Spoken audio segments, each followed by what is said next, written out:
अध्याय 5 कर्मयोग कृष्ण भावना भावित कर्म। अर्जुन ने कहा, हे कृष्ण, पहले आप मुझसे कर्म त्यागने के लिए कहते हैं और फिर भक्ति पूर्वक कर्म करने का आदेश देते हैं। क्या आप अब कृपा करके निश्चित रूप से मुझे बताएंगे कि इन दोनों में से कौन अधिक लाभप्रद है? श्री भगवान ने उत्तर दिया, मुक्ति के लिए तो कर्म का परित्याग तथा भक्ति में कर्म दोनों ही उत्तम हैं, किंतु इन दोनों में से कर्म के परित्याग से भक्ति युक्त कर्म श्रेष्ठ है। जो पुरुष न तो कर्म फलों से घृणा करता है और न कर्म फल की इच्छा करता है, वह नित्य सन्यासी जाना जाता है।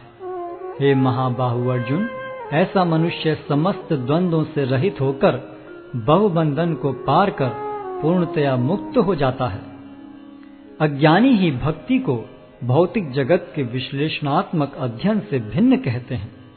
जो वस्तुतः ज्ञानी हैं वे कहते हैं कि जो इनमें से किसी एक मार्ग का भली भांति अनुसरण करता है वह दोनों के फल प्राप्त कर लेता है। जो यह जानता है कि विश्लेषणात्मक अध्ययन द्वारा प्राप्त स्थान भक्ति द्वारा भी प्राप्त किया जा सकता है, और इस तरह जो सांख्य योग तथा भक्ति योग को एक समान देखता है वही वस्तुओं को यथारूप में देखता है।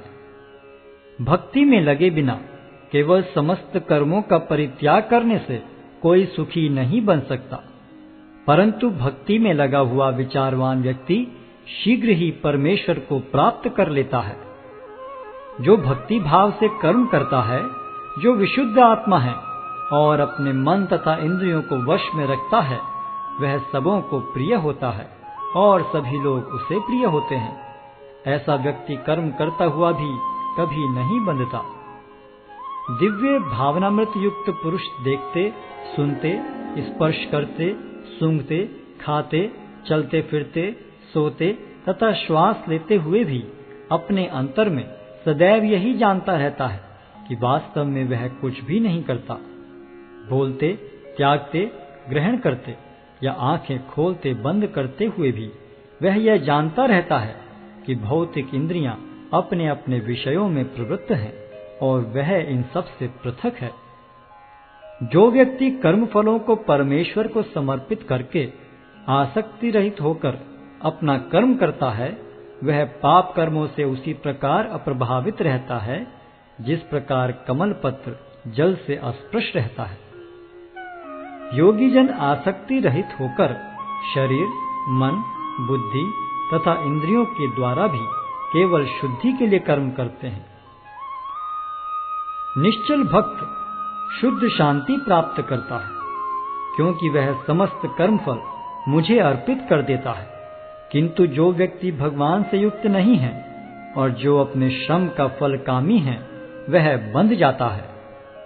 जब देहधारी जीवात्मा अपनी प्रकृति को वश में कर लेता है और मन से समस्त कर्मों का परित्याग कर देता है, तब वह 9 द्वारों वाले नगर में बिना कुछ किए कराए सुखपूर्वक रहता है। शरीर रूपी नगर का स्वामी देहधारी जीवात्मा न तो कर्म का सृजन करता है, न लोगों को कर्म करने के लिए प्रेरित करता है, न ही कर्म फल की रचना करता है। यह सब तो प्रकृति के गुणों द्वारा ही किया जाता है। परमेश्वर न तो किसी के पापों को ग्रहण करता है न पुण्यों को, किंतु सारे देहधारी जीव उस अज्ञान के कारण मोहग्रस्त रहते हैं जो उनके वास्तविक ज्ञान को आच्छादित किए रहता है। किंतु जब कोई उस ज्ञान से प्रबुद्ध होता है जिससे अविद्या का विनाश होता है, तो उसके ज्ञान से सब कुछ उसी तरह प्रकट हो जाता है जैसे दिन में सूर्य से सारी वस्तुएं प्रकाशित हो जाती हैं।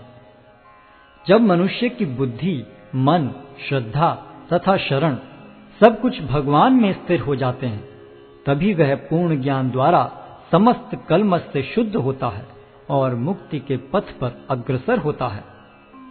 विनम्र साधु पुरुष अपने वास्तविक ज्ञान के कारण एक विद्वान तथा विनीत ब्राह्मण, गाय, हाथी, कुत्ता तथा चांडाल को समान दृष्टि से देखते हैं। जिनके मन एकत्व तथा समता में स्थिर हैं, उन्होंने जन्म तथा मृत्यु के बंधनों को पहले ही जीत लिया है।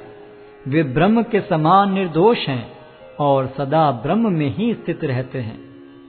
जो न तो प्रिय वस्तु को पाकर हर्षित होता है और न अप्रिय को पाकर विचलित होता है, जो स्थिर बुद्धि है, जो मोह रहित है और भगवद विद्या को जानने वाला है, वह पहले से ही ब्रह्म में स्थित रहता है।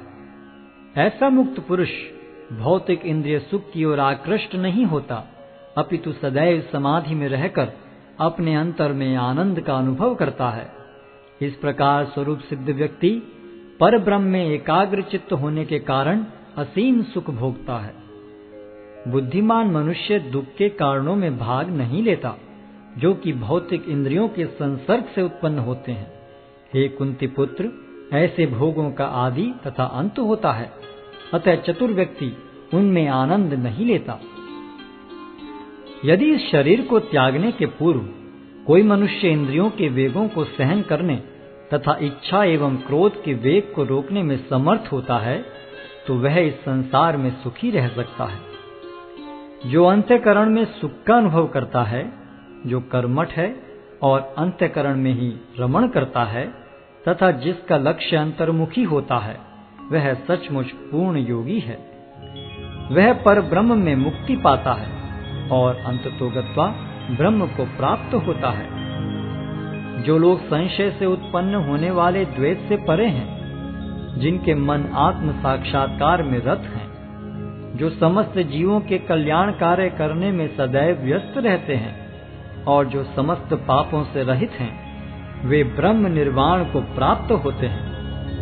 जो क्रोध तथा समस्त भौतिक इच्छाओं से रहित हैं, जो स्वरूप सिद्ध आत्म संयमी हैं और संसिद्धि के लिए निरंतर प्रयास करते हैं, उनकी मुक्ति निकट भविष्य में सुनिश्चित है।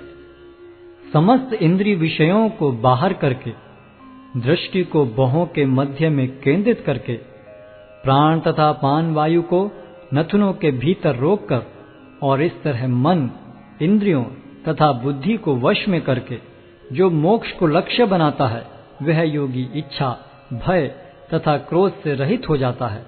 जो निरंतर इस अवस्था में रहता है, वह अवश्य ही मुक्त है।